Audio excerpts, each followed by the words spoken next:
Alors bonjour à toutes et bonjour à tous. J'ai le plaisir d'accueillir sur la chaîne La Vérité en Marche Ariane Billeran.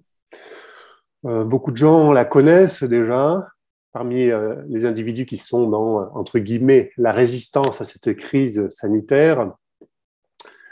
Je voudrais simplement la saluer pour son travail qu'elle fait depuis déjà plusieurs mois auprès de différents lanceurs d'alerte, auprès de différents comités. Ariane Billeran, c'est non seulement une normalienne, une psychologue clinicienne, une docteure en psychopathologie, mais également elle a une formation littéraire et en philosophie politique et morale. Je vous laisse vous présenter et qu'on puisse ensuite aborder notre sujet qui est la psychopathologie du pouvoir. Bonjour Bonjour Ariane. à tous, merci de me recevoir. Vous avez tout dit, on peut peut-être rajouter que ça fait très longtemps que je travaille sur ces dérives du pouvoir. Euh, voilà, au travers des questions comme le harcèlement, la perversion, l'autorité, qui est l'antidote aux dérives de pouvoir. Donc voilà, j'ai écrit plusieurs livres dessus, dont Psychopathologie de la paranoïa et Psychopathologie de l'autorité, qui sont, à mon avis, très importants pour comprendre la crise collective dans laquelle nous nous retrouvons. Oui, c'est ça, une sacrée crise collective, inédite, puisque c'est quand même une crise mondiale qui touche tout le monde et qui nous montre finalement les véritables motivations psychologiques d'un pouvoir en place qui sert peut-être de cette crise pour faire avancer un agenda idéologique, puisqu'on le sait, la politique, ce n'est que finalement la mise en action d'une idéologie. Mais ce qui serait intéressant de voir finalement, c'est je veux dire, comment s'articule cette idéologie à travers ce que vous étudiez, c'est-à-dire la psychopathologie du pouvoir. Là, on le voit en temps réel, finalement. On voit en temps réel la violence d'un pouvoir qui se met en place contre ces peuples, contre leur peuple, finalement au détriment totalement de toutes les notions démocratiques qu'on a pu étudier quand on était plus jeune, pour ceux qui ont fait des études ou pas, entre guillemets, déjà les notions de démocratie. Vous pouvez déjà peut-être nous définir un petit peu la psychopathologie du pouvoir, nous montrer comment Oui, ça se met en place en ce moment, enfin depuis déjà 2 ans. oui, oui. Alors, déjà, je pense que c'est important de dire qu'on peut avoir plusieurs lunettes pour interpréter et essayer de comprendre et analyser la crise actuelle. Et ces lunettes, voilà, peuvent être différentes et elles sont pour plusieurs particulièrement intéressantes. Celle qui me parle et qui m'a toujours parlé, c'est effectivement les lunettes de la psychopathologie du pouvoir.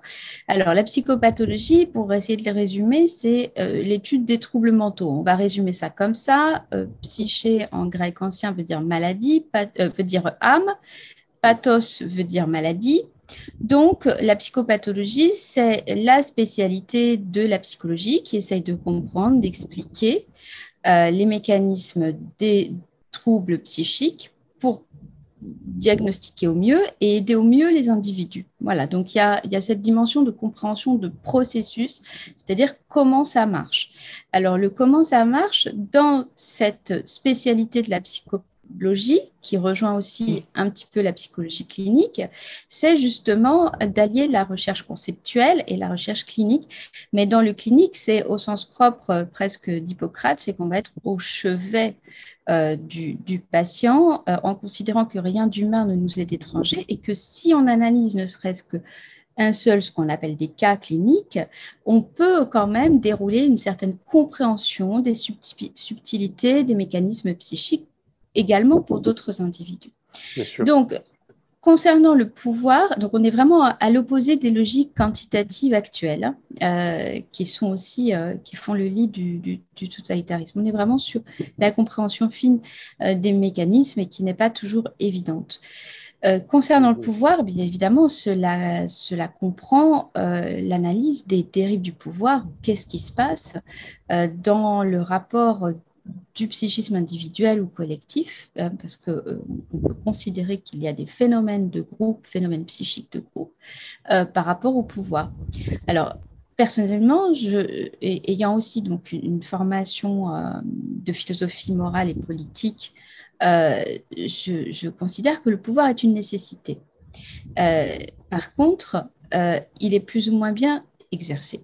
Et tout l'enjeu est là, c'est-à-dire que la question du pouvoir, c'est la question des sentiments d'impuissance euh, auxquels on peut parfois tenter de remédier, entre guillemets, par des sentiments de toute puissance. Hein, donc, en fait, la question de cet exercice équilibré, juste et mesuré du pouvoir, c'est vraiment une question très complexe. Et donc, bien sûr, dès qu'il y a abus de pouvoir, on peut se poser la question, en tout cas, je trouve intéressant de mon point de vue, que je n'impose à personne, bien sûr, de la poser, c'est la question qu'est-ce qui se passe au niveau psychologique, tant pour ceux qui sont tentés par l'abus de pouvoir que ceux qui sont tentés par ne plus rien exercer de leur pouvoir et de leur responsabilité. Et voilà comment tout ceci s'articule. Et cette crise, je pense qu'on peut la lire du point de vue, à minima, d'un abus de pouvoir des gouvernements sur les peuples et d'un exercice arbitraire du pouvoir où les individus sont écrasés par rapport à des enjeux qui sont des enjeux manifestement de lobby, d'intérêt privé, des enjeux idéologiques aussi.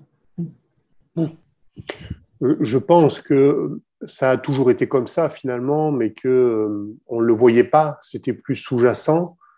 Et que comme là, nous sommes dans une phase de changement de société, de système, je dirais même, probablement que les politiques se sont rendus compte que ce système dit capitaliste tel qu'il était conçu ne pouvait pas continuer de manière indéfinie avec des ressources finies.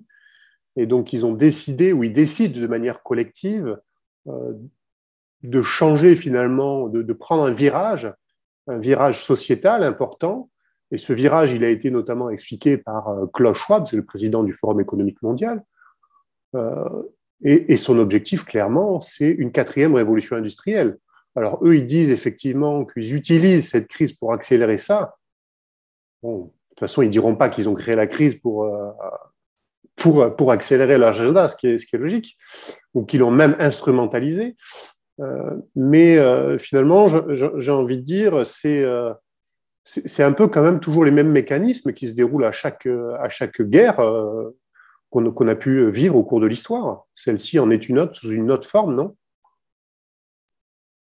Oui, c'est mon point de vue. Ce qui est assez, on va dire, original dans la crise que nous traversons est lié, à mon avis, au développement inédit de certaines technologies. Mais dans le fond, euh, personnellement, je pense que c'est la tentation permanente dans l'humanité d'exercer davantage de pouvoir et de domination, et que l'ambition de la domination totale, qui est le totalitarisme sur les individus, elle n'est pas nouvelle. Donc, c'est l'histoire pour moi de l'humanité. Alors, c'est vrai que le psychisme, c'est une affaire complexe. C'est-à-dire que cela dépend de notre héritage affectif familial, par exemple. Est-ce qu'il y a eu des secrets de famille non résolus, des tragédies dont il est interdit de parler, des traumatismes lourds qui vont peser, bien sûr, sur les générations suivantes. C'est lié aussi à notre développement psychique infantile, comment ça s'est passé pour nous dans notre construction psychique, notamment dans notre première enfance. Et c'est une interaction entre notre tempérament propre, hein, parce que nous avons aussi un tempérament propre, et notre environnement tel que nous l'avons vécu et ce qui a pu se passer. C'est aussi le produit de notre histoire et de notre parcours, hein, des événements auxquels nous avons été confrontés. Nous ne sommes pas les mêmes à 40 ans qu'à 20 ans, nous n'avons pas. Et oui, mais c'est important de le rappeler, c'est-à-dire que c'est quelque chose d'évolutif, c'est quelque chose qui évolue, qui peut évoluer dans le sens de davantage de construction psychique, ou qui peut évoluer, presque involuer, en fait, si on pourrait le dire comme ça, vers une régression, comme ça se passe dans les phénomènes collectifs de type sectaire et de type totalitaire. Hein. Donc, ça dépend aussi de ce que nous avons fait de nos événements de vie, hein, comment nous les avons travaillés, élaborés. Alors, les déviances du pouvoir, elles sont de deux ordres. La première, c'est le laxisme, c'est-à-dire tout est permis, il n'y a pas de règles, et ça va avec un certain relativisme du point de vue de la vérité. Le juste, c'est pareil que l'injuste, le vrai, c'est pareil que le faux. C'est une dérive. La deuxième, c'est l'autoritarisme, c'est-à-dire le règne de la contrainte, l'écrasement de l'individu, ce qui peut impliquer bien sûr des pratiques destructrices telles que le harcèlement. Et l'apogée de l'autoritarisme, c'est le totalitarisme, bien sûr. Donc, parfois, les deux peuvent se mettre en place de façon alternée dans une même structure, dans une même entreprise ou dans une même famille. C'est-à-dire, il peut y avoir un laxisme sur un sujet et un autoritarisme sur un autre. Hein. Alors, c'est très compliqué de trouver le bon équilibre. Et encore une fois, il faut-il être conscient que l'exercice du pouvoir est une chose extrêmement délicate. Oui. Et d'autant plus que le pouvoir suppose une relation asymétrique, hein, c'est-à-dire celui qui détient le pouvoir et celui qui ne le détient pas. Donc, il est très facile d'abuser du pouvoir. Je renvoie vraiment à mon livre Psychopathologie de l'autorité qui malaxe toutes ces questions. Le philosophe Kant disait qu'il y avait vraiment deux exercices les plus difficiles au monde qui étaient gouverner et éduquer. On voit qu'à chaque fois, c'est un exercice de pouvoir. Hein, donc, voilà, en substance, c'est la même chose. Hein. On gouverne sur une famille, on gouverne sur un État, et donc, ce sont vraiment des exercices très délicats. Et trouver le bon équilibre et la bonne mesure, ce n'est pas donné à tout le monde. Hein. Par exemple, si je gouverne en entreprise et je ne mets pas de limite à un harcèlement ou des calomnies qui peuvent survenir dans des équipes, je suis en train de faillir dans l'exercice du pouvoir et je laisse de la place à l'arbitraire. Donc, de même, si j'exerce un pouvoir arbitraire et absolu, je suis dans la démesure et les individus seront également en fait en souffrance. Hein, donc, c'est très compliqué. C'est vraiment. Oui. Et c'est une lecture qu'on peut avoir de aujourd'hui. C'est effectivement intéressant de voir cette définition de la déviance du pouvoir et comment elle peut être marquée finalement à partir de l'enfance, des faiblesses de l'enfance, comme vous disiez, c'est-à-dire qu'un déséquilibre psychique qui est lié à l'enfance peut se répercuter très largement à l'âge adulte, notamment si c'est une personne qui exerce des fonctions de pouvoir. J'allais dire, c'est presque ce plus le qu'on... sentiment... Oui. Oui, enfin, j'allais dire, c'est sentiment presque ce qu'on d'impuissance est ressent chez les grand, dirigeants de nos jours, qui sont oui, dans plus le cette... sentiment d'impuissance est grand, plus on va chercher du pouvoir, en fait. Hein. Ce qui entraîne, oui, une forme de défiance des peuples et de rejet, finalement, consécutif à ça.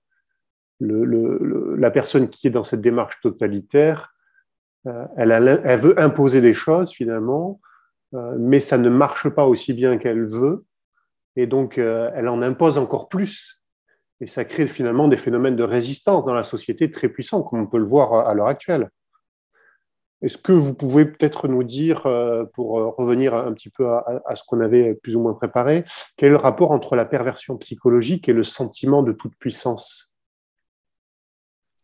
Alors, la perversion, c'est une catégorie mentale en psychopathologie qui relève du champ narcissique. Alors, en psychopathologie, on va raisonner par catégorie mentale, mais il faut bien entendre que ce n'est pas de façon rigide ni absolue. Hein, c'est-à-dire qu'il existe une sorte de continuum du normal au pathologique dans lequel nous pouvons tous glisser, hein, comme l'avait bien défini le philosophe Canguilhem. Donc, ces catégories, elles doivent simplement nous servir à essayer de comprendre pour diagnostiquer et aider l'individu. Elles parlent de plusieurs choses, ces catégories. Elles parlent d'un rapport à la réalité, d'un rapport à la langue, d'un rapport à l'autre, d'un rapport au temps, d'un rapport à l'espace, par exemple. Alors, la perversion, on va dire qu'elle relève des troubles narcissiques. Elle ne relève pas de la psychiatrie car il n'y a pas de délire. C'est important, mais de troubles narcissiques, c'est-à-dire que l'individu, pour le dire de façon sommaire, a une très haute idée de lui-même et il peut être tenté par l'exercice de la toute-puissance sur autrui, d'autant plus que dans la perversion, le rapport à l'autre, c'est un rapport instrumental, c'est-à-dire que l'autre n'est pas considéré comme une fin en soi, un autre sujet, dans une véritable altérité, mais il est utilisé comme un instrument pour son propre intérêt, sa propre jouissance. Donc, le sentiment de toute puissance va conférer au sujet une forme de plaisir sadique et de cruauté dans sa domination exercée sur l'autre. Oui. Résumé. On peut le voir à petite échelle, parfois dans des couples, dans des familles, et à grande échelle au niveau du pouvoir, parce que là, on analyse le pouvoir. et c'est très marqué en ce moment même, sans citer personne. On voit des profils qui se dégagent vraiment autour justement de ce type de perversion. C'est assez, Oui, enfin, absolument. j'ai l'impression que c'est assez quand même, c'est assez important, oui, hein, en la matière. Euh, Est-ce qu'il y a un lien finalement entre, parce que vous aviez dans une précédente vidéo avec le journaliste Pierre Barnerias, j'avais bien aimé le départ où vos amis vous disaient, surtout si on te parle de complot, ne parle pas de complot. Oui. Vous aviez commencé en disant, bah, justement, j'ai envie de commencer par ça, et de dire que oui, le complot, c'est dans la nature du pouvoir. Donc j'ai envie de vous demander, est-ce qu'il y a un lien entre le complot et la psychopathologie, et si oui, quel est ce lien? Oui. C'est-à-dire que moi, je suis une impertinente au sens où si on m'interdit ou on ne veut pas que j'aille poser certaines questions, je vais aller les poser. Il y a un lien certain s'agissant de la psychose paranoïaque. Donc, je vais essayer de définir, c'est un exercice complexe, hein, d'essayer de vulgariser un peu des notions voilà, Technique, oui. compliquées. Mais on va dire que la psychose, exactement, la psychose, c'est une catégorie mentale de la psychopathologie qui se caractérise par le déni de la réalité et souvent la construction d'un délire, c'est-à-dire d'un autre récit pour parler de la réalité, mais ce récit n'a pas de fondement, ne correspond pas à la réalité, à Oui. l'expérience éprouvée dans la réalité. Donc, dans les délires de persécution, qui sont de deux ordres au niveau de la psychopathologie, il y a un délire de persécution dans la schizophrénie, dit paranoïde, et un délire de persécution dans la paranoïa. Ce ne sont pas les mêmes, mais dans les Mhm. deux délires, la thématique du complot peut intervenir. Mais bien évidemment, il n'y a aucun rapport ni avec la vérité et la réalité. Donc c'est là que c'est pathologique, c'est dans cette absence de rapport. Hein. Si la personne se dit persécutée par ses voisins et manifestement il n'y a rien, il n'y a pas de rapport. Donc il y a une erreur, hein, une erreur ou une fausseté de jugement.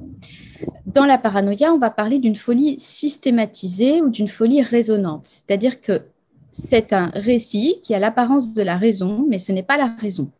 Il Mhm. n'y a pas de vérité logique, ni de vérité qui soit fondée sur un retour de l'expérience. Donc le délire de persécution, il est organisé de la manière suivante. Le paranoïaque pense qu'il y a un complot contre lui, donc il va mettre en scène des complots pour se protéger des complots contre lui. En clair, ce sont des profils qui harcèlent au nom de leur légitime défense. C'est totalement lié à l'exercice du pouvoir. Je dirais même qu'il faudrait un petit peu de vigilance quand on exerce le pouvoir, parce qu'il faut faire attention à ses ennemis. Pour un chef d'entreprise, il faut faire attention à la concurrence, aux attaques de la concurrence. Donc, euh, la question qui se pose, c'est de cette vigilance à la folie de la persécution, la frontière est parfois floue. Oui. Et c'est la raison pour laquelle la philosophie morale et politique, donc à commencer par Platon, a toujours mis en garde contre la tentation du pouvoir. Il faudrait absolument éviter de mettre au pouvoir ceux qui aiment le pouvoir, et que moi j'appelle les passionnés du pouvoir, parce qu'ils sont dangereux, parce qu'ils ont la passion du pouvoir. Et ils peuvent de ce fait commettre les pires agissements pour s'y maintenir, pour y accéder et pour s'y maintenir. Le problème, c'est qu'il faudrait donc mettre au pouvoir des gens qui n'ont pas cette passion du pouvoir, précisément. De ce fait, ils ne veulent pas du pouvoir. Voilà. Oui. Donc, la question du rapport entre le pouvoir et le complot, c'est quelque chose qui date depuis la nuit des temps. Exactement. On peut citer Néron et l'incendie de Rome, par exemple, ensuite où il va accuser les chrétiens alors que c'est lui-même qui est l'auteur de l'incendie. Enfin, voilà, donc c'est des choses qui existent depuis la nuit des temps. On appelle ça de nos jours les attentats sous faux drapeau, ces expressions Par qui exemple, reviennent tout à fait. souvent.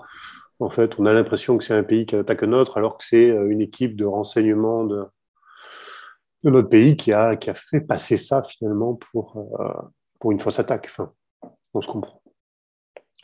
Effectivement, c'est très intéressant de ce lien qu'il y a entre le... Et c'est pas facile pour les gens justement de comprendre ce lien qu'il peut y avoir entre l'inconscient, entre la psyché, et donc la maladie de l'âme et les complots. D'autant plus lorsqu'on est dans une forme en ce moment de crise qui est de nature mondiale, et c'est souvent ce qui revient dans l'esprit des gens, c'est oui, mais quand même, c'est mondial. Il n'y a pas de raison finalement qu'il y ait quelque chose de négatif, c'est mondial. Et ça, je l'entends souvent dans mon entourage, parmi des gens qui sont très éduqués, je veux dire, ils ont tous des bonnes professions, ils ont fait des études supérieures, et ils sont, comme vous disiez justement dans une précédente vidéo, je crois que c'était un comité franco-italien, où vous parliez justement du traumatisme dissociatif et du déni. Et je le vois, hein, autour de moi, il y en a énormément qui sont dans le déni. Et presque, ils nous accuseraient à nous, qui essayons de mettre des mots dessus, d'expliquer la cause, de dire que c'est nous qui ne voyons pas. Et ça revient un peu sur ce qu'on disait un peu au début, c'est délicat, c'est sensible, c'est pas facile à rationaliser tout ça. Donc, je trouve que, enfin, c'était juste une petite remarque que je vous donnais comme ça pour illustrer un petit peu la période et comment la psyché a un impact fort, enfin les croyances, on va dire plutôt, ont un impact fort sur des gens très éduqués et à contrario, parfois, des gens très intuitifs qui n'ont pas forcément beaucoup d'études ressentent très bien qu'il y a un problème. Est-ce que vous Ils ne pourrez... sont pas coupés de la réalité de l'expérience. Je crois que Exactement. ça, c'est fondamental. Oui, c'est exactement ça. Ils ne sont pas coupés de la réalité de l'expérience, exactement. Est-ce que vous pensez que, ou plutôt, j'allais dire, quelle est la place de la religion dans la psychopathologie du pouvoir? La place de la religion, ou on pourrait dire même peut-être plus largement, d'une forme de spiritualité. Et sachant que la religion a quand même été, parfois, étant donné que c'est un dogme, hein, ce sont des dogmes. C'est un sujet très sensible, hein, j'ai bien conscience lorsque je dis ça. Mais elles sont utilisées par le pouvoir parfois, comme toute forme de dogme. Là, en ce moment, on est dans un dogme scientifique, qui est une autre forme de Oui, dogme, avec une forme de religiosité également. qui a une forme de Comme à la foi. religiosité. Exactement. Une foi irrationnelle, d'ailleurs. Hein. C'est le propre, finalement, de cette foi irrationnelle. Hein. Oui, finalement. Alors, quelle est la place de la religion et non pas de la spiritualité dans la psychopathologie du pouvoir? Et là, Alors, on va l'orienter peut-être sur la religion scientifique, plus que sur la en religion, fait, on peut ou on peut garder, faire les mais deux. c'est vrai que c'est toujours, ce sont des sujets extrêmement délicats. Donc, c'est vrai que moi, je reste depuis ma place en tant que, voilà, je crois que là, pour le coup, la psychopathologie nous sert sous un certain angle et la philosophie également. Et je me rappelle que quand j'étais jeune et en classe préparatoire, justement en philosophie, nous avions eu une dissertation qui était «Pourquoi les religions opposent-elles les hommes?» Donc, on était dans le sujet. Et personnellement, j'en avais conclu, et je reste sur cette conclusion, que ce ne sont pas les religions qui opposent les hommes, mais c'est l'utilisation des religions sous forme de prétexte à l'exercice d'un pouvoir temporel plus vaste. Oui. C'est-à-dire qu'on va utiliser un supposé pouvoir spirituel ou céleste en réalité pour exercer un pouvoir temporel, matériel plus vaste. Alors, ce qui est délicat dans les religions, c'est que les religions fonctionnent souvent à des textes et fonctionnent souvent à l'interprétation de ces textes. Or, Mmh. la psychose paranoïaque, qui est donc, une fois encore, une des grandes pathologies du pouvoir, fonctionne à l'interprétation. C'est une folie résonante qui fonctionne à l'interprétation, qui confond l'esprit et la lettre, qui n'a pas de capacité d'accès à ce qu'on appelle, nous, la symbolisation, hein, donc capacité de symboliser ou de comprendre qu'il peut y avoir d'autres messages dans le message, etc. Et c'est une psychose qui est psychologiquement contagieuse. Donc, elle peut facilement s'immiscer dans tous les registres qui relèvent de l'interprétation. Et de ce fait, les textes religieux sont l'outil rêvé pour produire des nouvelles idoles et des idéologies qui vont servir les abus de pouvoir et le pouvoir totalitaire. Je crois que c'est de ce point de vue-là qu'on peut regarder sous l'angle de la psychopathologie. D'accord, ouais. C'est vrai que c'est intéressant. Et je dirais que finalement, peut-être que les religions sont simplement, comme vous disiez très justement, un outil textuel, pour reprendre le terme du texte, euh, qui, j'allais dire, qui est mal expliqué à leurs adhérents, aux croyants, dans le sens où, en expliquant seulement peut-être une moitié de compréhension, c'est-à-dire en contrôlant l'information, c'est ce qu'on retrouve dans toutes les psychologies totalitaires, en contrôlant l'information et en donnant qu'une partie de cette information, ça nous permet de contrôler finalement l'individu, c'est-à-dire on va contrôler ce qu'il pense, puisque les mots, finalement, la pensée, sont déjà les premiers vecteurs de ce qu'on va mettre dans l'esprit de quelqu'un, que ce soit à travers la religion, à travers la télévision, à travers Internet permet d'éclater un petit peu tout ça, mais j'ai bien l'impression finalement que la religion est finalement perçue pour beaucoup comme un dogme indépassable et que ça arrange bien le pouvoir. Oui, oui, je crois qu'on peut le dire comme ça. Je ne sais pas si je me suis bien fait comprendre sur l'idée de fond, là. J'ai l'impression que je me suis un peu mélangé, mais ce n'est pas très grave. Non, je pense qu'on peut distinguer, enfin, si on est sur cette question religieuse, enfin, d'un point de vue philosophique, on va distinguer la religion des institutions religieuses. Les institutions religieuses, elles peuvent se retrouver aux prises avec les mêmes dérives du pouvoir que dans n'importe quelle institution. Donc, ces institutions, elles peuvent en arriver à s'improviser Dieu, à penser, parler, agir au nom de Dieu pour véhiculer des paroles et des actes qui sont davantage liés à la prédation, à la violence, au meurtre, et jusqu'à une certaine, enfin on en a beaucoup d'exemples aujourd'hui, jusqu'à une certaine folie, et qui pour nous, du point de vue de la psychopathologie, va s'apparenter au délire mystique, à ce qu'on appelle du délire mystique, donc qui relève aussi du champ paranoïaque. Hein, donc c'est très, ce sont des sujets très délicats, mais si on regarde, oui. Donc, j'allais dire, mais est-ce que ça veut dire finalement que la religion étant dans son délire mystique parfois, est-ce qu'on peut l'assimiler en tout ou partie à une forme de pathologie finalement? Tout à fait, bien sûr, de pathologie collective. Pathologie Alors, collective, oui. Il y a un texte de philosophie qui, pour moi, du point de vue de la philosophie, est fondamental, bien qu'il soit parfois difficile à trouver. Ce sont les leçons sur la philosophie de la religion de Hegel. Et donc, du point de vue philosophique, il y a une interrogation sur qu'est-ce que c'est la religion. C'est une interrogation que va poser Hegel, la religion non dévoyée.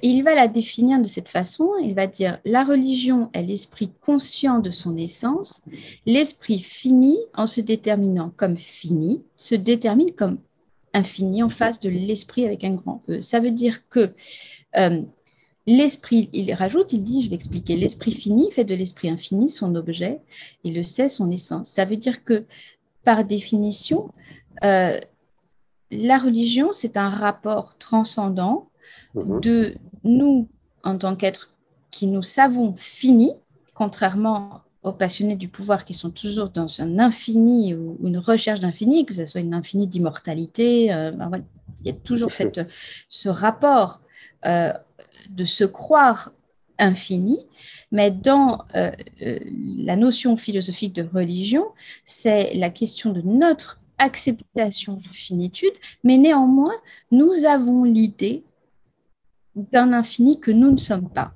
Voilà. Et donc, et même plus qu'une idée, un sentiment. Et donc, du point de vue philosophique, elle est là, la transcendance. Et du point de vue psychopathologique, il est du ressort de la pathologie mentale de se croire, entre guillemets, Dieu à la place de Dieu. Et c'est totalement du registre souvent paranoïaque.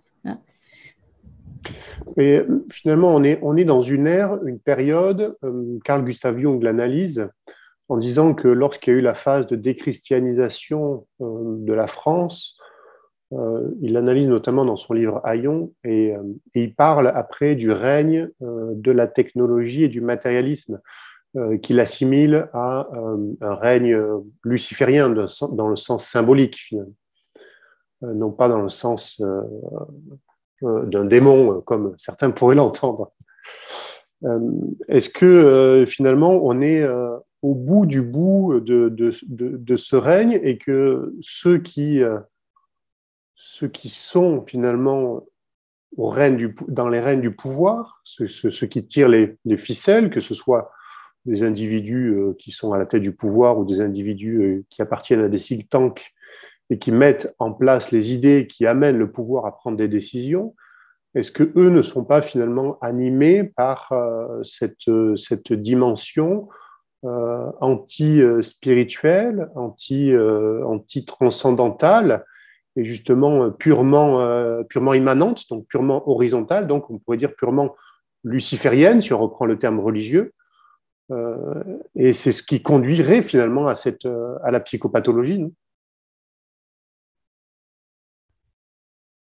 La question est complexe, mais j'ai déjà envie de dire que de toute façon, le rapport au pouvoir temporel, c'est un rapport d'ambition spatiale, d'expansion spatiale. Donc la Oui. question de l'horizontalité, elle est assez juste, d'autant que acquérir une verticalité n'est pas chose si aisée du point de vue psychique, puisque c'est aussi acquérir une notion du temps qui passe, donc encore une fois notre finitude, d'acquérir la question de l'existence d'un avant-nous, de nos ancêtres, etc., d'un après-nous, donc de ne pas considérer qu'après nous, ce n'est pas de notre responsabilité, etc. Donc il y a une crise spirituelle au sens, à mon avis, de plusieurs sens. Encore une fois, je reste dans mon domaine, c'est-à-dire Oui. il y a une crise de l'esprit, c'est-à-dire une crise de considérer que les individus ne sont pas des êtres d'esprit, mais sont de pires objets, au mieux, des objets censés satisfaire une logique de consommation ou de production capitaliste extrême. Au pire, sont des inutiles qu'il convient de supprimer. Donc, il y a, on entend dans les discours politiques ces notions-là, des gens qui sont essentiels, pas essentiels, des métiers, des gens qui ne produisent plus rien, donc finalement c'est la production. Quand on a eu les motifs impérieux, le travail était un motif impérieux, mais la naissance d'un petit-fils ou d'une petite-fille ne l'était pas. Enfin, donc on était vraiment dans cette dimension. Et ce que moi je trouve intéressant, c'est que précisément donc, dans ces leçons sur la philosophie de la religion, Hegel c'est le philosophe de la philosophie du droit, et c'est le philosophe de la phénoménologie de l'esprit. Et c'est donc, il va se poser les questions fondamentales sur les garanties de la civilisation entre nous.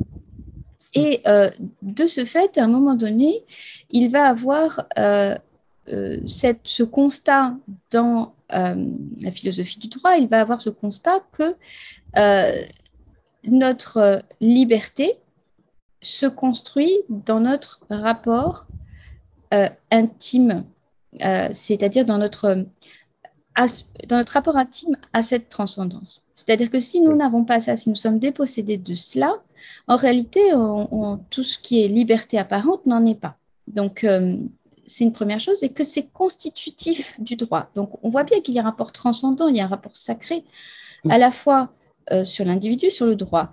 Et ce philosophe, qui est le philosophe de la rationalité, il faut quand même aussi le rappeler, va relier ce sentiment de liberté dans notre vie intime il va en donner une définition qui est en fait la rencontre de l'amour inconditionnel, de l'amour infini intérieur de nous.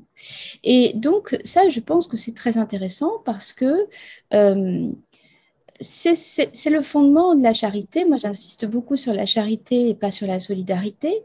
C'est-à-dire que c'est qu'à un moment donné, on va être happé par cette dimension d'amour qui nous dépasse, et c'est là qu'on va poser les fondements de la civilisation.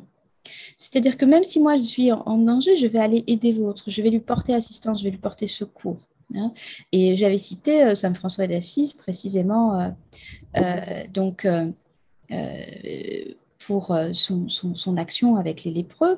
Là, on est clairement dans quelque chose qui est de l'ordre de cette transcendance qui nous dépasse, mais qui se caractérise non pas par la haine, non pas par j'ai raison et je fais la guerre avec un prosélytisme, etc., mais par la question de cet amour infini. Alors, du point de vue de la philosophie, Hegel je vais le citer un petit peu, mais ça me paraît très important d'apporter cet élément, surtout que ce sont des textes assez méconnus et pourtant, à mon avis, assez majeurs, Bien sûr. où il va dire, quand il va rappeler qu'on dit généralement Dieu est amour, mais il va falloir comprendre ce que c'est que la nature de l'amour.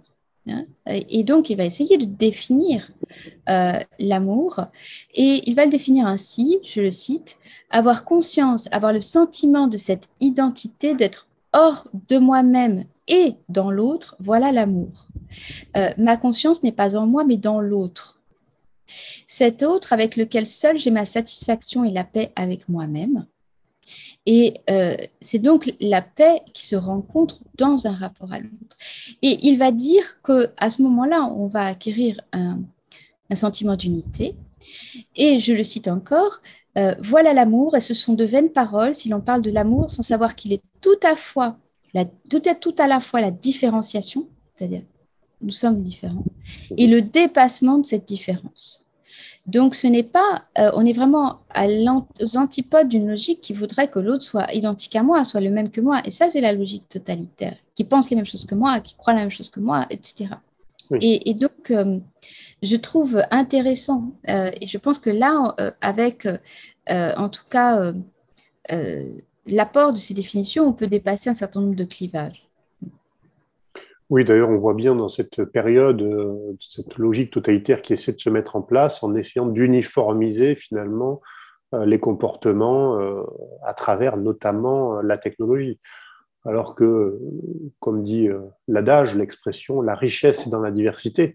Finalement, l'intelligence est dans la diversité, c'est dans la confrontation, c'est comme ça qu'on est souvent. Et plus on va essayer d'uniformiser tout, et moins on sera performant et on sera finalement dans ce qu'on est, nous, c'est-à-dire complémentaire, et cette nécessité de s'apporter mutuellement des choses par des actes de charité. D'ailleurs, on voit bien depuis le début que vous engagez dans cette crise, votre acte de charité, je dirais, qui est quand même assez important, puisque vous accompagnez quand même beaucoup les gens pour qu'ils retrouvent un équilibre en dehors de toute dimension sectaire ou irrationnelle.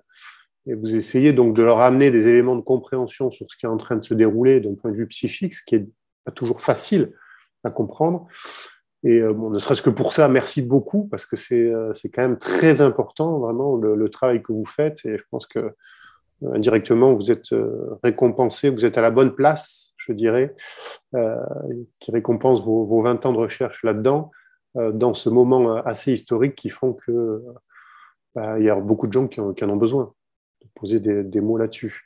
Je voudrais simplement, avant de poursuivre un petit peu nos questions, je voudrais revenir à cette notion de l'esprit que vous évoquiez tout à l'heure.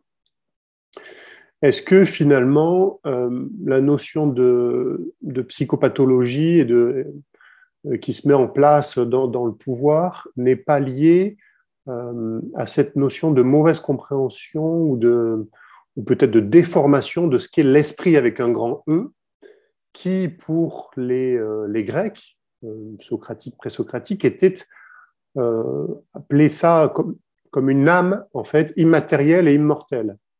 C'est-à-dire que l'âme n'est pas des fonctions végétatives du corps, comme on essaie de nous le faire croire depuis Darwin, on va dire, à peu près, depuis l'évolution darwiniste, c'est-à-dire on serait simplement, comme vous disiez, de simples objets utiles ou inutiles en fonction des politiques, peu importe, mais qu'en fait, il y a en chaque individu une âme immatérielle et immortelle, donc une forme finalement qu'on pourrait qualifier de divinité en devenir, peut-être à cultiver ou à reconnecter, Et le fait de vouloir faire croire aux gens, justement, qui n'ont pas cette âme intérieure, eh bien, c'est essayer de les couper de toute forme de transcendance et donc, finalement, de couper toute forme de sens à la vie, toute forme de...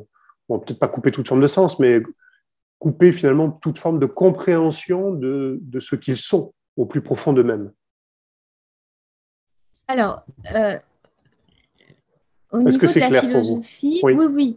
Au niveau de la philosophie, je vais pas rentrer, sinon on va y passer très longtemps, mais oui, on va néanmoins distinguer l'âme et l'esprit. Hein, donc, c'est bien sûr que les deux parlent de notre rapport immatériel, mais on va dire que dans l'esprit, c'est vraiment pour le dire avec une image, c'est le souffle qui est à l'origine de la création. D'accord? C'est ce qui nous maintient oui. voilà. Alors, euh, Souffle de vie. voilà. Voilà. Alors, il est certain que nous sommes des êtres spirituels en ce sens que, à un moment donné, dans notre construction psychique, si ça se passe bien, entre guillemets, nous avons accès à des questionnements de type métaphysique, c'est-à-dire qui nous sommes, d'où venons-nous, où allons-nous, quel est le sens de la vie sur Terre, pourquoi suis-je là, etc., etc.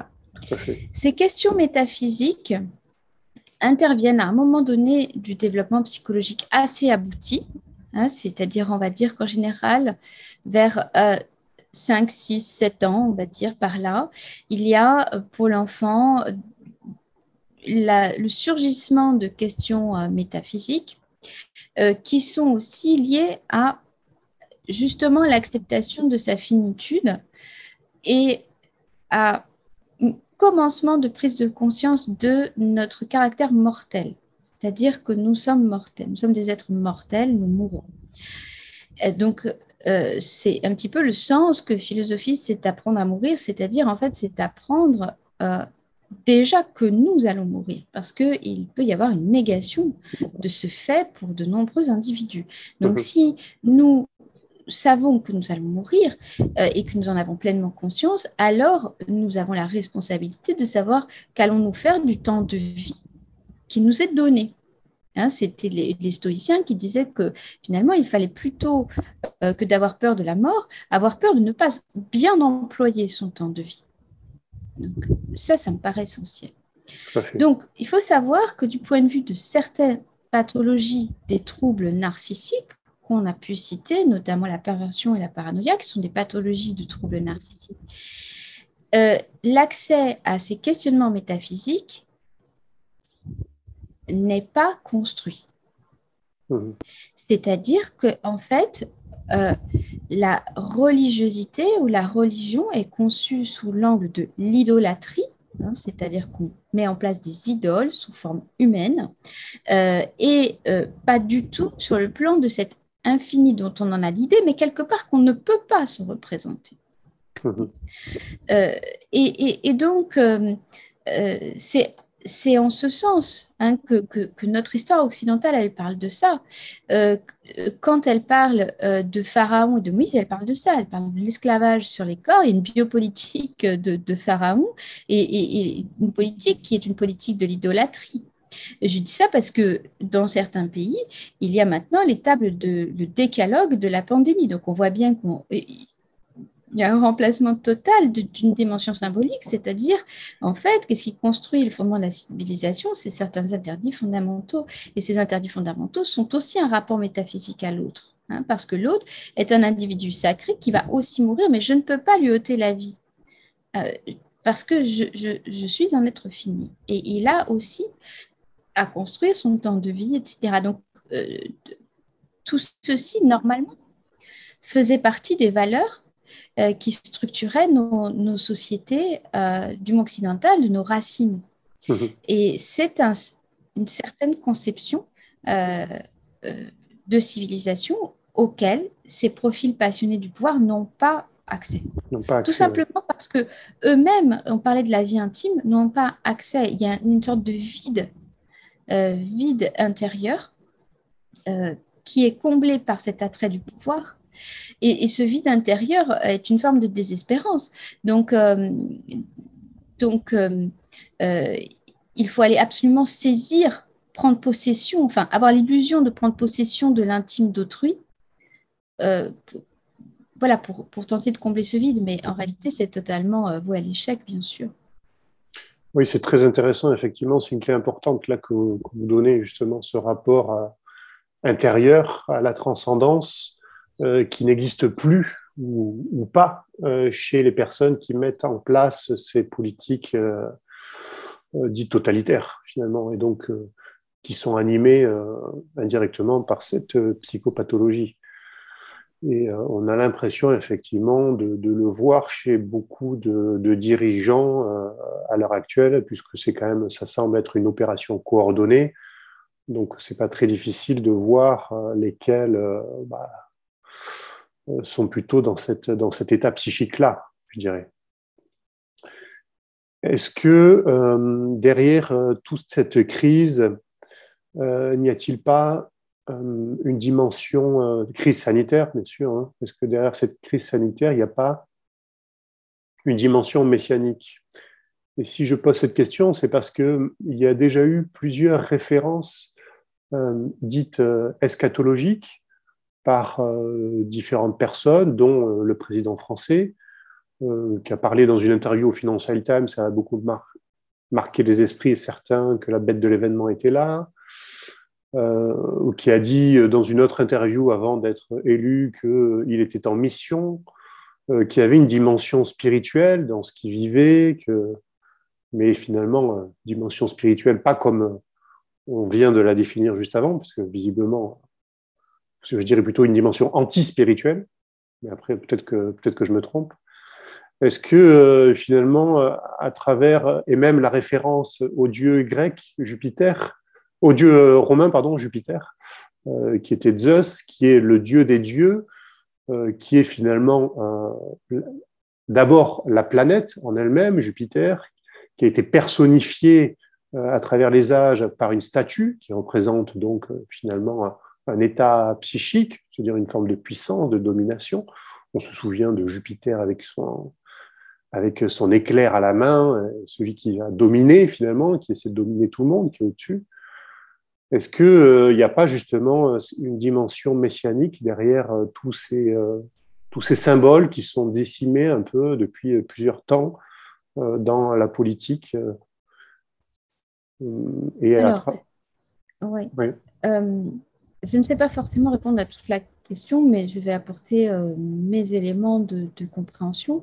Je suis tout à fait passionnée de mythologie grecque, mais je l'entends ou j'entends les mythes d'un point de vue symbolique. C'est-à-dire Oui. qu'est-ce que les mythes peuvent nous enseigner en tant qu'histoire imaginaire qui déroule hein, justement des types de chemins psychiques et de compréhension psychique, et en ce sens, ils ont une certaine universalité. Tout à fait. Par contre, on peut s'interroger ou s'effrayer peut-être hein, justement de cette idolâtrie ou de cette mise en scène d'une idolâtrie d'idoles, hein, donc d'autant plus que les dieux romains ou grecs ont des tas de défauts et ressemblent fortement Aux aux humains. humains qu'ils prétendent diriger. Hein, c'est tout l'intérêt hein, du point de vue de la vie psychique. Mais on est vraiment dans complètement quelque chose qui relève encore une fois de l'idéologie. Hein, toutes Oui. ces allusions, on suppose, on peut même mettre en rapport le fait qu'il y aurait hein, des croyances idéologiques extrêmement fortes de type sectaire au niveau de certains dirigeants politiques. Et effectivement, on est beaucoup plus en lien du point de vue de la psychopathologie avec le délire mystique de type paranoïaque qu'avec quelque chose qui relève de la transcendance. Hein. Donc, encore une fois, quel est l'objet, quel est l'objectif? C'est effectivement, manifestement, non pas l'amour infini, inconditionnel qui nous autorise, nous permet et nous encourage à la responsabilité individuelle, mais l'écrasement des individus et une recherche de pouvoir, davantage de pouvoir temporel. Hein. Donc, on peut s'interroger et même on peut être un peu inquiet, enfin même très inquiet hein, de cette religiosité ou de ce caractère mystique hein, qui parfois transpire dans des discours politiques, mais également au niveau de la religiosité du scientisme. Hein, on est dans les mêmes processus. Hein. Après, on peut aussi s'inquiéter parce qu'encore une fois, la paranoïa est une folie contagieuse. Hein, donc, moi, j'avais parlé de contagion délirante bien avant le sanitaire qui nous occupe.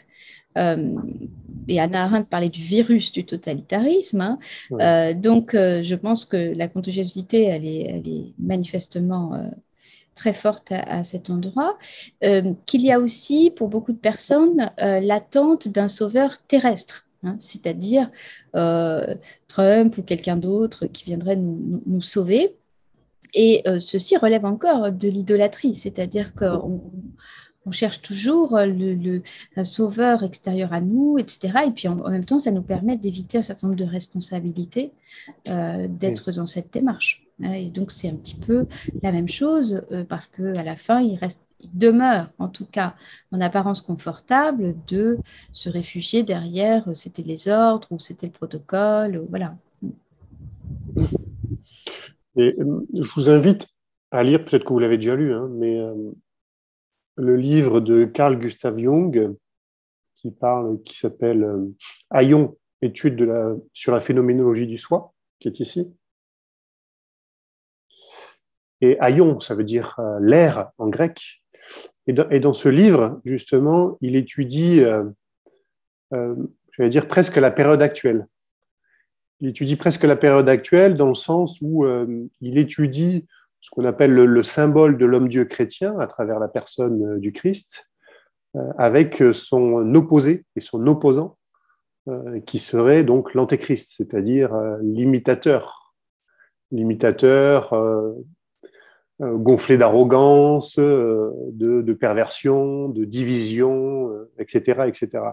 Et il parle justement de grands cycles du moi platonicien qui ont animé toute l'ère chrétienne, c'est-à-dire un cycle de 2160 ans, et qu'à la fin de ce grand cycle arriverait la rencontre finalement entre deux psychés opposées, totalement opposées, entre celle donc de l'antéchrist et du symbole du Christ.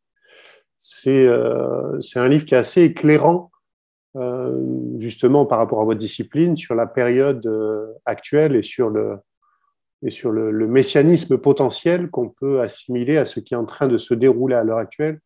Vous disiez effectivement qu'on a l'impression que parfois, je dirais même que parfois c'est même pas une impression, que les dirigeants sont affiliés à des formes de sectes en fait. Et que le système dans lequel on serait dirigé par une espèce de secte qu'on ne voit pas, effectivement, hein, mais qu'en fait, tout découle après de l'idéologie de cette secte. Et oui, c'est mon sentiment. Je pense même, plus on regarde de près ces questions, plus déjà on s'aperçoit que, et Hannah Arendt nous en avait prévenu en 1945, que le nazisme n'a pas perdu la guerre, c'est l'Allemagne qui a été sacrifiée. Finalement, les nazis ont été recyclés dans beaucoup d'institutions et quelque part, les conceptions du monde nazi qu'on retrouve dans le transhumanisme, hein, qui est une sorte de surhomme, voilà, eh bien, se transmettent de père en fils, c'est-à-dire qu'on on est dans cette conception du monde de recherche d'immortalité terrestre, de recherche de pouvoir, d'instrumentalisation, d'expérimentation médicale, etc. Et je crois que c'est de plus en plus certain que la filiation, pour ceux qui cherchent, on la trouve. Hein. Donc, Oui, oui, c'est voilà. ça. Pour ceux qui cherchent, effectivement, on la trouve. Oui, oui. Et Hannah Arendt nous en avait prévenu en 1945, ne criez pas victoire tout de suite, parce qu'en fait, euh, ils ont plutôt une ambition, les nazis ont une ambition internationale. C'est une ambition qui ne s'arrête pas à leur petite personne, hein, donc la transmission effectivement de père en fils, tout à fait envisageable. Et elle avait dit, il est probable qu'ils reviendront sous la forme de, en tout cas en passant par le chemin de l'Europe. D'accord. Un article en 1945. Ça ne m'étonne pas du tout, sachant que si on s'intéresse un petit peu à la question de compréhension, comment s'est créé le nazisme, comment il s'est fondé, etc., on voit les liens financiers importants qui partent de différents pays et qui sont souvent à l'origine, j'allais dire presque, des deux camps dans toute forme de guerre. Donc il y a quand même à mon avis, effectivement, cette idée qui est imprégnée chez certains individus qui ne sont pas prêts de lâcher le morceau comme ça. Tout à fait. Et il y a un très bon livre d'ailleurs, soit dit en passant, pour ceux qui veulent comprendre, peut-être que vous le connaissez d'ailleurs, de Carol Quigley, Tragédie et espoir. Carol Quigley était le professeur de Bill Clinton, il était professeur à Georgetown. Il a travaillé, c'était un grand érudit, il a travaillé avec les plus hauts sommets des individus, on va dire, dans les sphères de pouvoir. Et il a écrit une synthèse de l'histoire qui va à peu près de la fin du 19e siècle jusqu'au justement l'après-deuxième guerre mondiale. Et en fait, il retrace absolument tout. C'est sidérant, en fait, c'est incroyable. J'ai envie de dire, c'est le livre à avoir dans sa bibliothèque si vraiment on veut comprendre l'histoire. Il n'y a plus besoin de suivre les cours universitaires. Il a fait une synthèse absolument incroyable. Il montre tous les liens économiques, financiers, d'intérêt et comment, en fait, quelles sont les vraies causes, en fait, des guerres, finalement. C'est-à-dire ce qu'on ne nous apprend jamais, au final. D'ailleurs, il l'a publié à la fin de sa vie. Pourquoi? Ça, vous en doutez. Je voudrais qu'on puisse poursuivre et voir finalement pourquoi il y a autant de gens qui tombent dans le piège de cette manipulation. Le mécanisme, en fait, pourquoi c'est autant des gens, en fait, qui sont, peu importe le niveau d'études, le niveau d'intuition, enfin souvent les gens intuitifs justement ils tombent un petit peu moins dedans on va dire, mais peu importe le niveau d'études, peu importe la classe sociale, il y a énormément de gens qui tombent dans cette forme de manipulation et souvent d'ailleurs parce que c'est mondial, c'est souvent le mot qui revient. Est-ce que c'est d'abord parce que c'est une méconnaissance des arcanes du pouvoir? Est-ce que c'est à la fois ça plus une dimension psychique particulière? Le fait peut-être de ne pas être animé par une forme de transcendance, comme on évoquait déjà avant, ou qu'il n'y a pas cette question. C'est-à-dire que le sens de la vie, pour certains, simplement est de reproduire, si je caricature un peu, hein, mais de reproduire un quotidien confortable qui fonctionne, sans avoir un questionnement intérieur. Qu'est-ce qui fait finalement que les gens tombent dans ce piège? Je pense qu'on a, on a une réponse complexe, hein, à différentes facettes à apporter. Oui, Mais en préambule, je pense qu'on a fragilisé les populations qui sont dans le confort matériel sont extrêmement fragilisées parce qu'effectivement, il y a plus à perdre. Et la question de la perte, encore une fois, c'est la question de notre rapport à la mort, tout simplement, oui. puisque la perte de l'autre, la perte du lien, la perte notre propre notre propre vieillissement progressif, etc. Donc, ce sont des questions qui angoissent. Et effectivement, moins on a été euh, entraîné à perdre, plus c'est compliqué, hein, sur le plan psychique. Ça, je pense que c'est c'est un point assez important de ce que nous traversons et qui a affaibli beaucoup, hein, parce qu'on peut se renforcer psychiquement, mais on peut aussi s'affaiblir, hein, comme Oui, dans le sport, hein, voilà. Comme au niveau physique. Donc, oui, euh, les manipulations, elles fonctionnent, elles piègent les individus par les émotions, notamment les émotions de terreur et de culpabilité. Elles piègent aussi les individus par un usage dévoyé de la langue, hein, qui va sidérer la pensée, qui va la noyer dans différents paradoxes. Donc, au bout d'un moment, on ne comprend plus rien. Et parmi ces paradoxes, il y a ce qu'on appelle le conflit de loyauté, c'est-à-dire le faux choix. Hein. C'est-à-dire, on vous donne l'illusion d'avoir le choix, et en fait, ce n'est pas un choix. Donc, voilà, donc, il y a toute cette dimension. Et cela a pour conséquence que l'individu n'est plus en état de réfléchir et même comme il y a une utilisation de chocs traumatiques réitérés, présentés en plus dans des discours qui nous expliquent que c'est pour notre bien, l'individu est dissocié, c'est-à-dire qu'il est divisé à l'intérieur de lui sur le plan émotionnel, sur le plan psychique, hein, au niveau des traumatismes, et sur le plan intellectuel. Il n'a plus de capacité à raisonner et à juger avec discernement. oui.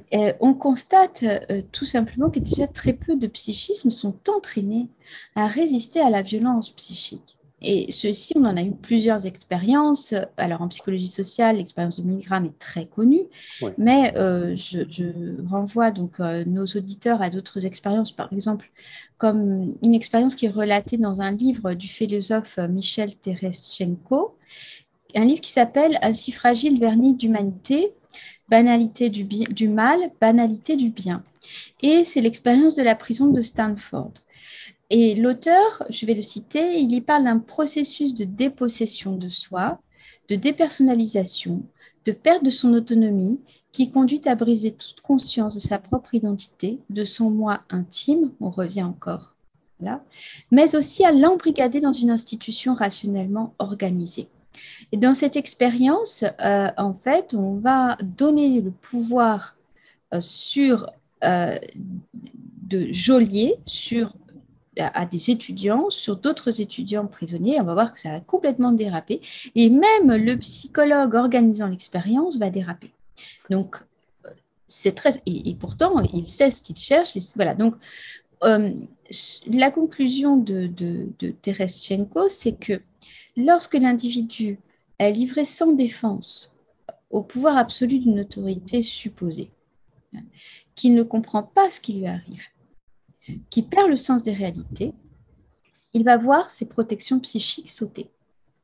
Donc tout ce qui le protégeait psychiquement va exploser.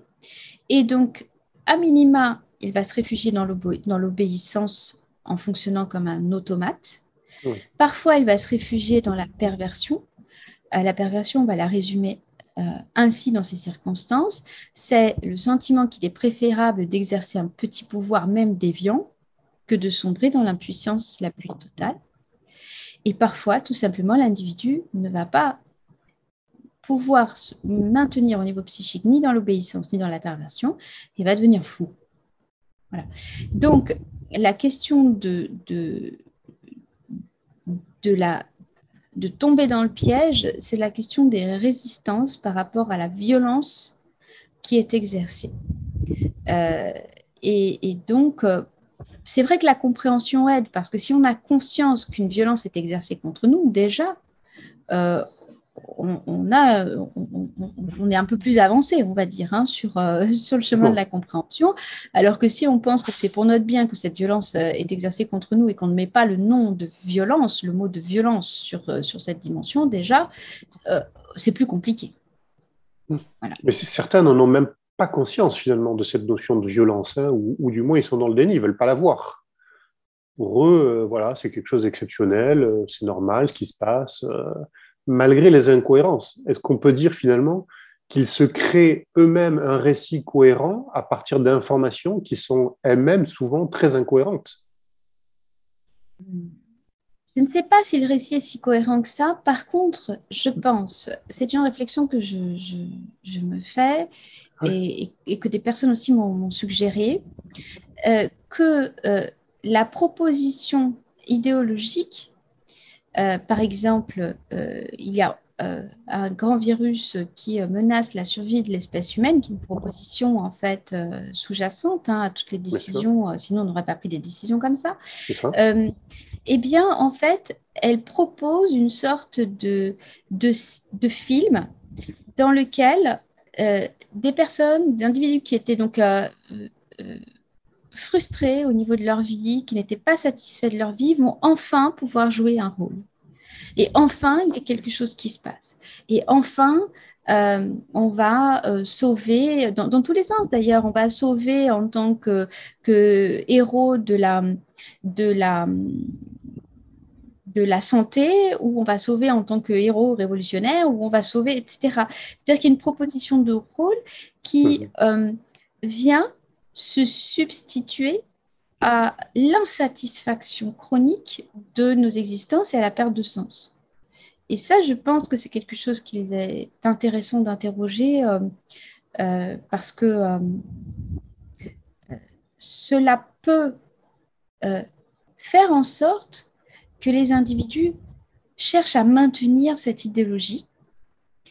D'ailleurs, ou ces idéologies, parce qu'il y en a plusieurs qui peuvent arriver, on peut nous sortir une idéologie, d'autres idéologies, guerrières, il faut sauver la nation, Sûr. ou voilà, il faut sauver la planète parce qu'il y a le réchauffement climatique, enfin, etc. On peut, toujours des idéologies qui sont fondées sur la persécution et le sauveur, mais il peut y avoir une tentation inconsciente de s'accrocher à ces idéologies. D'ailleurs, même chez ceux qui les dénoncent, parce que, enfin, il y a quelque chose qui donne du sens à l'existence. Des existences qui n'avaient pas, enfin, en tout cas, qui étaient plutôt des insatisfactions. Et je pense Oui. que ça, c'est quelque chose, donc il peut y avoir cette réponse, voilà, ce rôle dans le film. Et donc ça, je pense qu'il faut y avoir une grande vigilance à ce qui se passe pour chacun dans cette histoire. Voilà. Et dans la place que chacun prend finalement dans cette histoire.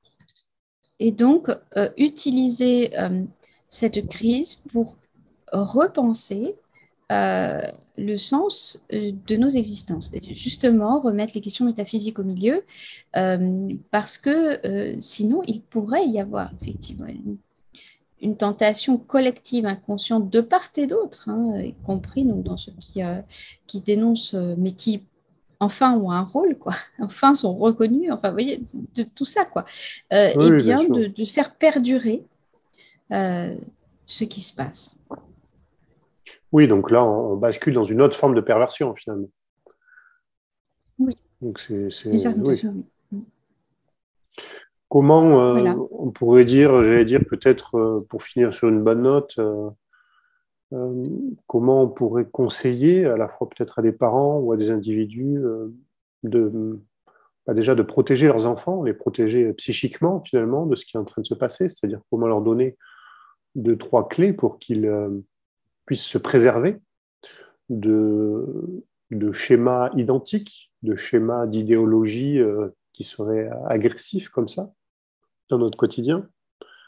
Est-ce que, est-ce que vous avez une petite idée là-dessus qu'on puisse donner à nos Alors, spectateurs? j'avais tout à fait, j'avais écrit il y a plusieurs années un petit livre qui maintenant est un livre de poche qui s'appelle Se sentir en sécurité, qui, à mon avis, est très important. Enfin, C'est de bonnes c'était clés. vraiment Oui, oui, des clés parce que, bon, il y a plusieurs écoles, bien sûr. Moi, je vais donner mon point de vue. Je pense que les enfants doivent être préservés dans leur vécu d'enfance, sûr. c'est-à-dire le moins possible être exposés à la folie du monde. Ils auront bien le temps ensuite d'y être confrontés. Et qu'est-ce que c'est le développement psychique de l'enfant du point de vue de notamment quelque chose de fondamental qui est le sentiment de sécurité intérieure? Il doit passer par le jeu et il doit passer par l'imaginaire, c'est-à-dire la capacité à déployer en fait, suffisamment d'imaginaire, donc aussi à rencontrer de l'imaginaire, donc des histoires, des contes, etc., qui permettent à l'enfant d'avoir un support également pour affronter les dangers du monde extérieur. Parce que si on prend par exemple une histoire que j'aime beaucoup qui est Le loup et les chevreaux, la mère part au marché, elle laisse les petits chevreaux en disant attention, vous n'ouvrez pas la porte, le méchant loup et tout. Et le loup, il vient, il se déguise, donc il met ses pattes blanches, il avale de la craie pour faire croire que c'est la chèvre, etc. Donc ce sont des histoires qui enseignent aussi, mais qui déploient voilà, une capacité de créativité, d'imaginaire. Et je pense que ça, c'est vraiment quelque chose de très précieux.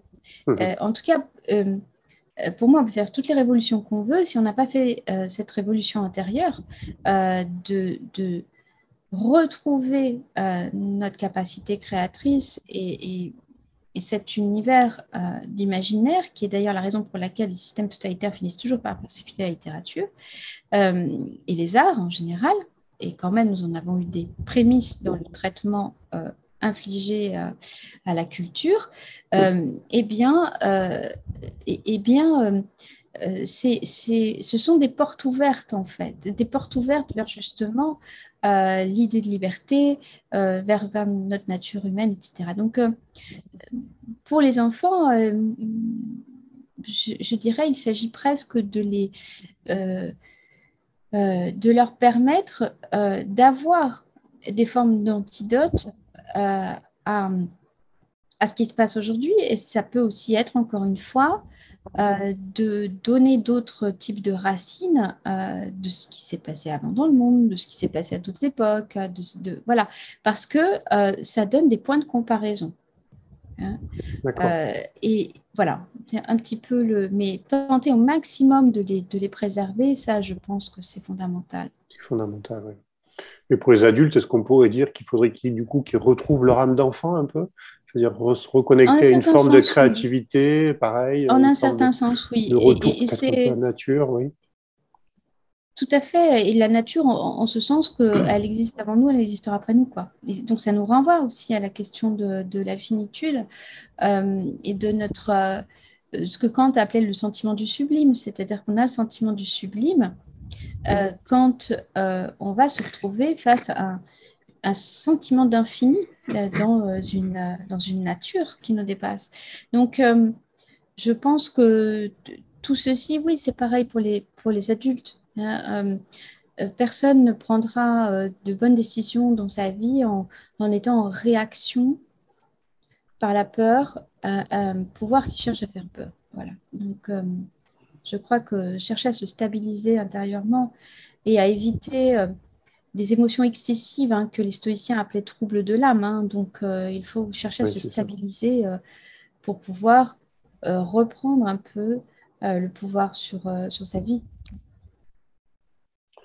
D'accord. Eh bien, merci beaucoup, Ariane. Je pense que on a bien tourné autour de la question de cette psychopathologie du pouvoir, son lien avec un petit peu la dimension spirituelle et comment justement donner des clés en toute fin pour essayer de s'extraire de ça. Merci Ariane pour votre bienveillance, merci pour votre charité d'âme, pour tout ce que vous partagez pour tout le monde finalement, qui est une forte aide en ce moment. J'espère que tout le monde aura apprécié. Je vous laisse le mot de la fin, si vous avez quelque chose peut-être à dire aux spectateurs ou en guise de conclusion, c'est à vous. Et après, je coupe l'enregistrement, mais vous pouvez rester de quelques secondes. D'accord, merci à vous. Euh, je pense que dans le vécu totalitaire, précisément, ce qui est très important, c'est remettre l'individu au centre. C'est-à-dire qu'on est dans un écrasement des individus. C'est pas très grave si des individus sont sacrifiés pour la collectivité. C'est pas très grave qu'on sacrifie les enfants pour les personnes âgées. C'est pas très grave, etc. Qu'on sacrifie les personnes âgées pour d'autres. Enfin, et ces logiques sacrificielles doivent impérativement être mises en lumière pour être interrompues. Voilà, parce que, encore une fois, nous n'avons, je crois, pas le droit, tout à fait, du point de vue moral, de sacrifier des individus. Donc, remettre l'individu au centre, sa souffrance, son témoignage, son vécu, les impacts de décisions politiques parfois totalement coupées du réel et qui fonctionnent sur des logiques quantitatives. Voilà, les remettre en question et même les dénoncer me paraît très important. Je pense qu'on va continuer là-dessus, continuer à mettre le doigt là-dessus, là où parfois ça fait mal, puisque c'est ce qui est nécessaire en ce moment. Merci beaucoup. Merci à toutes et à Merci à vous. tous. À bientôt. À bientôt. Au revoir. Au revoir.